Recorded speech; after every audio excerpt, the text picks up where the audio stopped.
আমাদের building design session হলে 3টা জিনিস করতে হবে। একটা হচ্ছে স্ল্যাব ডিজাইন, বিম বিম একটা টর্শন, আর একটা হচ্ছে টর্শন ছাড়া, আর একটা হচ্ছে কলাম ডিজাইন। 4টা জিনিস করতে হবে, ঠিক আছে? তো আমাদের স্ল্যাব ডিজাইন তো মোটামুটি সবাই করছে, এতটুকু আমি আগে দিয়েছিলাম। তো অনেকে পারছে। তো এইগুলো ইনপুট কালার যেটা ম্যাচ করে যেগুলো আছে এগুলো হচ্ছে জাস্ট ইনপুট, ঠিক আছে? বাকিগুলো হচ্ছে ওটু ক্যালকুলেশন হবে। এখন ক্যালকুলেশনের জন্য কিছু মানে ব্যাকগ্রাউন্ড একটু জানা দরকার, যেটা হচ্ছে আমি একটু আলোচনা করি। যেমন আমাদের এই প্ল্যানটা, ঠিক আছে? এই প্ল্যানের মধ্যে এখন আমি তো এই যে এইটা একটা ইউনিট, এটা আরেকটা ইউনিট, ঠিক আছে? এটা আরেকটা ইউনিট। দেখা যাচ্ছে যে 4টা ইউনিটই সেম, আর এই যে এটা একটা বড় একটা প্যানেল, ঠিক আছে? তো এখন আমি স্ল্যাব ডিজাইন যখন করব তখন আমি তো আর প্রত্যেকটা ধরে করব না, যে কোনো একটা ইউনিট কনসিডার করব, তাহলে তো আমার বাকিগুলো কভার করবে, ঠিক আছে? এবং সিঁড়িটা আলাদা করতে হবে, ঠিক আছে? তো এখন সিঁড়ি তো আর আমাদের শেখায় নাই, তো আমরা হচ্ছে যে কোনো একটা প্যানেল করব। ধরো আমাদের হতে পারে এই প্যানেলটা করতে পারি, এই প্যানেলটা আমরা করতে পারি, ঠিক আছে? অথবা আমাদের এইটা করতে পারি, ঠিক আছে? যে কোনো একটা প্যানেল আমরা করে নিব, ঠিক আছে? ওইভাবে হচ্ছে আমি কনসিডার করছি যে যে কোনো একটা প্যানেল করে বা এগুলো সিমিলার। এখন স্যারে বলছে যে আসলে প্রত্যেকটা করে মানে করা উত্তম। উত্তম বলতে আসলে যদি আমি যদি কনসিডার করি যে এটা ছোটো, এটা বড়, এখন বড় এই যে প্যানেলটা ধরো অনেক বড়, এটার জন্য যে রড আসবে এটার জন্য তো অবশ্যই কিছু হলে কম আসবে। ইন্ডিভিজুয়াল করলে টাকা খরচ কম হবে, এটাই, ঠিক আছে? তো এখন আমরা সময় কম বা হচ্ছে কমপ্লেক্সিটি কমানোর জন্য দেখা যায় যে এইটা করে এটার মধ্যে দিয়ে দিই, কারণ এটার চেয়ে এটা অবশ্যই কমন করবে, ঠিক আছে? এটার চেয়ে যদি 5 ইঞ্চি আসে এটার চেয়ে 5 ইঞ্চি আসবেই, কমন করবেই, ঠিক আছে? এই জন্য আমরা এই যে কোনো একটা প্যানেল নিলাম, ঠিক আছে? তাহলে আমি যদি দেখাই এখানে ম্যাটেরিয়ালস বোর্ডে তো সবার জন্য সেম, এগুলো ইনপুট দেওয়া আছে, স্যারে দিয়ে দিছে, আমরা বসাইলাম। আর এটা হচ্ছে সেলফ ওয়েট ফার্স্ট 150 পাউন্ড পার সিএফটি লেখা, পাউন্ড পার সিএফটি মানে প্রতি সিএফটিতে এত পাউন্ড। আচ্ছা, আমার লোকেশন হচ্ছে এটা। আর হচ্ছে অকুপেন্সি ক্যাটাগরি, মানে আমি কোন ধরনের বিল্ডিং করব, যদি ম্যানুফ্যাকচারিং ইন্ডাস্ট্রির জন্য অথবা স্কুল অথবা একাডেমিক অথবা রেসিডেন্সিয়াল, ঠিক আছে? দেন হচ্ছে বিমের একটা প্যানেল বলতে যে আমি দেখাইলাম যে এই যে এই প্যানেলটা যদি আমি কনসিডার করি, এটা হচ্ছে এল আর এটা হচ্ছে বি, ঠিক আছে? দুইটার মধ্যে একটা, ওকে?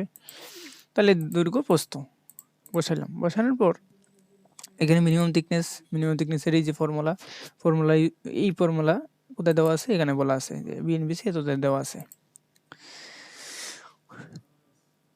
ঠিক আছে? তাহলে এই সূত্র দিয়ে আসছে 4.79, এটা হচ্ছে সার্ভিসিবিলিটির সূত্র 4.79। কিন্তু আমি আমাদের একটা রিকোয়ারমেন্ট আছে সার্ভিসিবিলিটি, যে 4 ইঞ্চির কম দেওয়া যাবে না। তো আমরা কি করি যে বাংলাদেশের প্র্যাকটিসটা 5 ইঞ্চির কম দেই না, ঠিক আছে? তো এটা বলছি যে 5 ইঞ্চির কম আছে, 4 ইঞ্চির থেকে বড় আছে, ওকে। আর এটা যদিও 5 ইঞ্চির কম আসছে, তো আমি 5 ইঞ্চি কনসিডার করছি, ঠিক আছে? এটা হচ্ছে আমার সার্ভিসিবিলিটি চেক একটা। 2 নম্বর হচ্ছে লুট কি কি আছে, কি কি লুট হতে পারে? ডেড লুট কি? স্ল্যাবের যে সেলফ ওয়েটটা, এটা কীভাবে হবে যদি আমি চিন্তা করি যে এটা সবাই আশা করি পারেন যে সেলফ ওয়েটটা কীভাবে ক্যালকুলেশন করতে হয়। যে যদি আমি থিকনেসে, যেহেতু আমি পিএসএফে করবো, জাস্ট থিকনেস দ্বারা গুণ করলে হবে ইউনিট ওয়েটকে থিকনেস দ্বারা গুণ করলেই হবে, ঠিক আছে? 150। তারপরে হচ্ছে পার্টিশনালটা স্যারে বলছে যে পার্টিশনাল তো আমরা কিসের উপর দেই, মানে একদম সাইটে বিমের উপর দেই, তাও ফ্লোরের উপর একটা লুট দেওয়া লাগে। কারণ হচ্ছে আমি যে কোনো সময় পার্টিশন দিতে পারি, অথবা পার্টিশন অনেক সময় দেখা যায় আসে বিভিন্ন ফ্লোরের মধ্যে। এজন্য পার্টিশনটা হচ্ছে দৈর্ঘ্যের সাথে কনসিডার করার লাগে, যে দৈর্ঘ্য যদি কনসিডার করি, ঠিক আছে? যে কোনো একটা দৈর্ঘ্যে। এরপরে সিমেন্ট প্লাস্টার, এটা হচ্ছে বিএনবিসি অনুসারে আমি নিয়ে আসছি। জাস্ট যে 13 মিলির জন্য যদি এত হয়, তাহলে আমি যদি ধরে নিই 26 মিলির জন্য এত হবে। তারপরে হচ্ছে টেরাজো ফেবিং, এটারও বিএনবিসি অনুসারে, বিএনবিসি কোথায় আছে এখানে ক্লিক করলে দেখাবে। ফ্লোর ফিনিশ, তাহলে এইটা আর এটা যোগ করে ফ্লোর ফিনিশ। আর টোটাল ডেড লোড, তাহলে এইটা আর এটা পার্টিশন ওয়াল আর হচ্ছে ফ্লোর ফিনিশ যোগ করলে এত। এটা হচ্ছে আমার ডেড লোড স্ল্যাবের জন্য, ঠিক আছে? এই লোডটা কিন্তু আমার প্রতি ক্ষেত্রে কাজে দিবে, প্রতি ক্ষেত্রেই। তারপরে লাইভ লোডটা হচ্ছে ইনপুট আমার 6 kN/m² ছিল, আমি এটারে পিএসএফ নিছি। তারপরে এটা হচ্ছে কনসেন্ট্রিক লাইভ লোড, এটা ইন্ডাস্ট্রির জন্য বা বিভিন্ন সময় থাকে, তো না থাকলে তো নাই, জিরো হবে, ঠিক আছে? এখন ইউডিএল লোড কি 2 into dead load plus 1.6 into live load. তারপরে এইটা আমরা 4টা কনসিডারেশন করি। এটা হচ্ছে একটা, এটা একটা, এটা একটা, এটা একটা। এটা আশা করি সবাই পারেন, এটা আমার বোঝানোর বিষয় না। আমি যে এক্সেলের কাজটা বুঝাই দিই যে সূত্র হচ্ছে কি যে L/4 হয় যেদিকেই মিনিমাম প্যানেলের যে মিনিমামটা হয় এই এর মিনিমাম 4 L/4 হয় চতুর্দিকে। এটা হচ্ছে L/4 এর মান। আর মোমেন্টের সূত্র হয় যদি আমি চিন্তা করি যে লং ডিস্টেন্স যেদিকে লং হয়, এরা আমার এটা হচ্ছে লং, ঠিক আছে, এটা এরকম হয় আর কি, ঠিক আছে, এই যে এরকম হয়, ঠিক আছে। তো এগুলো আশা করি সবাই পারেন। তারপর আমাকে মোমেন্ট নির্ণয় করতে হয়। মোমেন্ট হচ্ছে ওমেগা এল স্কয়ার বাই 2। ওমেগার মান আমি জানি, এল এর মান জানি, এবং এখানটার হচ্ছে 2 তার হচ্ছে নেগেটিভ, 1 তার হচ্ছে পজিটিভ। সিমিলার কলাম স্টিফের জন্য সিমিলার, শর্ট স্টিফের জন্য শর্ট ডিরেকশন মিডল স্টিফ, শর্ট ডিরেকশন কলাম স্টিফ, এগুলো আশা করি সবাই পারেন। এরপরে ইউজ বার, কত বার ইউজ করবো এটা, আর হচ্ছে ডায়া। এরপরে এই যে আমি মোমেন্ট পাইতেছি, এই মোমেন্টটা দিয়ে আমি এই মোমেন্টটা হচ্ছে এই মোমেন্ট হচ্ছে কি ডেড লোড প্লাস হচ্ছে ইউনিফর্ম ডিস্ট্রিবিউটেড লাইভ লোড, ঠিক আছে।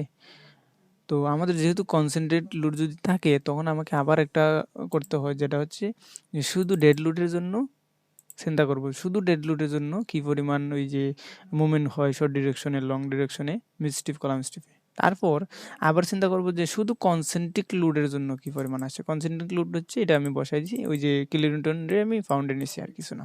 আর এটা হচ্ছে একটা সম্পর্ক যেটা হচ্ছে ডেলের সূত্র হচ্ছে কি যে PL³ বাই সামথিং EI। তো ওইটা হচ্ছে কাটাকুটি যায় L³ বাই L³ এর PS বাই মানে দুইটা সম্পর্ক আসে। তারপরে হচ্ছে লোড মানে এল এর সাথে সম্পর্ক, এল বেশি হলে লোড কম হবে, এল কম হলে লোড বেশি নিবে, ঠিক আছে। এইটার সম্পর্কটা কি আসলে এটা একটু যদি বুঝাই, যেটা হবে এরকম, ধরো এটা যদি একটা প্যানেল হয়, এটা কনসেন্ট্রিক লোড লাইভ লোড, তো এই বরাবর হবে আর এই বরাবর হবে, তার মানে এই মোমেন্টটা হয় এরকম, এরকম হয়, ঠিক আছে। এখানে নেগেটিভ, এখানে পজিটিভ, এখানে নেগেটিভ। তো মূলত এটা FL/8 হয়। তো FL/8 এখানে বসালাম। এই যে এই মোমেন্টের সূত্র হচ্ছে FL/8, লেখা আছে সূত্র FL/8। তারপরে এই যে মোমেন্টগুলো পাবো, মোমেন্টের সাথে আমি যোগ করতে হবে ফাইনাল মোমেন্ট, যে moment dead load plus concentric live load. তারপর মিডল স্টিফের সাথে যোগ হবে, সবগুলো কিন্তু মিডল স্টিফে যোগ হবে, যেহেতু আমি এই যেখানে বলছি যে অনলি মিডল স্টিফে হবে, কলাম স্টিফে কিন্তু যোগ হবে না, অনলি মিডল স্টিফ যোগ হবে, ঠিক আছে। আচ্ছা, তাহলে মিডল স্টিফে যোগ হয়েছে, এই যে মিডল স্টিফে বেড়ে গেছে, কিন্তু এটা তো বাড়ছে, কিন্তু এটা তো বাড়ে নাই, যা আছে তাই, এটা তো বাড়ে নাই কলাম স্টিফ, এজন্য সিমিলার শর্ট ডিরেকশন। তারপর এইটা বের করার পরে এই যে এই বিষয়গুলা, আর হচ্ছে এখানে যে অনলি ডেড লোড, আর এখানে হচ্ছে এখানে অনলি কনসেন্ট্রিক লাইভ লোড, দুইটার সমন্বয়ে পাইলাম এইটা। এখন এইখানে যে মোমেন্ট আছে এই মোমেন্ট, এবং আমি যে শুরুতে হচ্ছে dead load plus uniform distribution live load, এই সমন্বয়ে যে দুইটা পাইছি, দুইটার মধ্যে যেগুলো ম্যাক্সিমাম এটা আমি নেব এখানে, ঠিক আছে। মোমেন্ট ম্যাক্সিমাম মোমেন্ট নেব, যে ম্যাক্সিমাম সিমিলার মুভমেন্ট নিছি। আর এখানে হচ্ছে আমি ফর্মুলা ক্রিয়েট করা আছে, এগুলো দেখলি ক্লিক করে দেখলেই পেয়ে যাবেন, আশা করি এখানে স্পেসিং চলে আসবে, তার ফাইনাল স্পেসিং, ঠিক আছে। এরপর হচ্ছে বিম একটা হচ্ছে যদি আমি টর্শন কনসিডার করি, একটা টর্শন ছাড়া, এটা হচ্ছে উইথ টর্শন, এটা হচ্ছে উইথাউট টর্শন, সিমিলার প্রায় আগের মতোই, ম্যাটেরিয়াল সেম, লেন্থ। এখন লেন্থটা কী হবে যদি আমি চিন্তা করি যে লেন্থ হবে কোন বিম আমি কনসিডার করব, ঠিক আছে। ধরো আমি হচ্ছে এই বিমটা কনসিডার করি, এখানে এই যে এইটা নেই, আমি যদি এই বিমটা কনসিডার করি, এখানে তো অনেক ঝামেলা, প্ল্যানটা আসলে মানে সিমেট্রিসিটি নাই, বা আসলে অনেক ঝামেলা প্ল্যানটা যদি এরকম হয়, তো এই প্ল্যানটা যদি নিই, ধরো আমি বিমটা নিয়েছিলাম, ঠিক আছে। এই বিমটাতে আসলে এখান থেকে কিছু লোড আসবে, এই বিম থেকে এইভাবে রেক্টেঙ্গুলার আসবে, ঠিক আছে, দুই দিকে আসতেছে, ঠিক আছে? তাহলে এখানে কি লাগবে? বিমের যদি আমি প্যানেলটা কনসিডার করি, তাহলে এই বিমের দৈর্ঘ্য, এটা হচ্ছে বিমের দৈর্ঘ্য, ওই যে বিমের দৈর্ঘ্য দিলাম। আর হচ্ছে এই যে এদিকে উইথ, স্ল্যাবের উইথ এটা দিতেছি আমি, যে বিমের স্ল্যাবের লেন্থ, স্ল্যাবের উইথ। এই যে এই বিমের লেন্থ আর স্ল্যাবের লেন্থ সেম কেমনে? এই যে এই বিমটা আর বিমের লেন্থ, স্ল্যাবের লেন্থটা সেম, উইথ এটা দিলাম। ঠিক আছে? আবার এখানে আরেকটা উইথ দিছি। আরেকটা উইথ কেন দিছি? কারণ হচ্ছে এই যে লুট, এই লুটটা একদিকে আসবে, আবার এই লুটটা আরেকটা আসবে। তাহলে এই লুটটা কার আসবে? এদিকে একটা স্ল্যাব আছে, এই স্ল্যাবের একটা অংশ আসে। তো এই স্ল্যাবের দৈর্ঘ্যটাই হচ্ছে পরের দৈর্ঘ্য, মানে উইথ আর কি, কনসিডারেশন করছি উইথ। ঠিক আছে? এটা বসাইবা ঠিক করে, তাহলে সবার হয়ে যাবে আশা করি। আর এইখানে যদি আমি মাঝের কোনো বিম কনসিডার করি, মাঝে বলতে এই যে এইটা অথবা এইটা, তাহলে তো দুই দিক থেকে লোড আসবে, দুইটা রেক্টেঙ্গুলার হবে। এটা আমরা জানি যে দুইটা রেক্টেঙ্গুলার হবে। সিঙ্গেল রেক্টেঙ্গুলার হইলে একদম সাইডে, সিঙ্গেল ট্রায়াঙ্গেল হইলে একদম সাইডে, ডাবল ট্রায়াঙ্গেল অথবা রেক্টেঙ্গুলার প্লাস ট্রায়াঙ্গেল হইতে পারে যে কোনো একটা। তো আমাদের ডাবল ট্রায়াঙ্গেল, রেক্টেঙ্গুলার। ইন্টেরিয়র ভিতরে অবশ্যই, আর এক্সটেরিয়র হইতে পারে বাহিরের। ঠিক আছে? এটা ইন্টেরিয়র বুথ ইন্ট, আর হচ্ছে ওয়াল থিকনেস, ওয়াল হাইট। এটা হচ্ছে পার্টিশন ওয়ালের জন্য। ঠিক আছে? এখন এতটুকু করার পরে এইগুলা দিলাম। এখন এখানে আমাদের শুরুতে বিমের উইথ ধরে নিতে হবে। এটাই হচ্ছে অ্যাজাম্পশন, ট্রায়াল এন্ড এররের মাধ্যমে। এরপরে হচ্ছে টোটাল ডেপথ ধরে নিলাম। সেলফ ওয়েট, সেলফ ওয়েট তো আমরা বুঝি যে বিমের সেলফ ওয়েট কীভাবে বের করতে হয়, বের করলাম। তারপরে হচ্ছে partition wall align with respect to beam, বিমের উপর যে ওয়ালটা আছে ওয়ালের ওয়েট পার লেন্থে, লেন্থটার থিকনেসটা হচ্ছে 5 ইঞ্চি ধরছি, হাইটটা হচ্ছে 8 ইঞ্চি, 8 ফিট, সরি 8 ফিট। ঠিক আছে? এটা হচ্ছে 8 ফিট। আর এই 8 ফিট অনুসারে এই লেন্থ বেরিয়েছে। তারপরে হচ্ছে ডেড লোড ফ্রম স্ল্যাব, এটা হচ্ছে আমরা আগের স্ল্যাবের থেকে যে আমরা ডেড লোড পাইছি।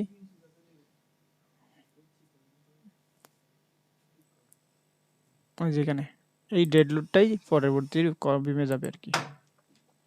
সিমিলার এটা বিমের লোড চলে আসবে। এখানে ইকুয়েশন করা আছে, ইকুয়েশনগুলা এই কোএফিসিয়েন্ট মেথড অনুসারে, এই কোএফিসিয়েন্ট না সরি, এটা হচ্ছে আমরা ট্রায়াঙ্গেল, যে ট্রায়াঙ্গেল অথবা রেক্টেঙ্গুলার হিসাব করে ক্যালকুলেশন। ডেড লোডও সেম আগের দিকে আসবে, ডেড লোডের সাপেক্ষে আবার এটা হচ্ছে লাইভ লোড, লাইভ লোডের সাপেক্ষে আবার লোড দুইবার করতে হয়, একটা ডেড লোডের সাপেক্ষে, একটা লাইভ লোডের সাপেক্ষে। সিমিলার ইউডিএল লোড, তারপরে ইউডিএল কি ফিনিশি জাস্ট, তারপর এটার সাপেক্ষে কোএফিসিয়েন্ট মেথডে আমি মুভমেন্ট করছি, মুভমেন্টের সূত্র সবাই জানি। ঠিক আছে? এরপরে বিটা ওয়ান, এগুলো আসলে বসাইতে হবে না কিছু, এখানে জাস্ট রায় দেওয়া আছে। এরপর এখানে অটোমেটিকলি সে চেক করবে যে আসলে যদি ঠিক ঠিক থাকে, ঠিক আছে কিনা। এখানে 20 ইঞ্চি আসছে, তার মানে আমি বসাইছিলাম 22 ইঞ্চি, তার মানে তো ওকে। আর ডি চেক দিতে হবে এখানে, যে ফাই যে আমি বসাইছি 0.9 ঠিক আছে কিনা, যে ফাই ওকে।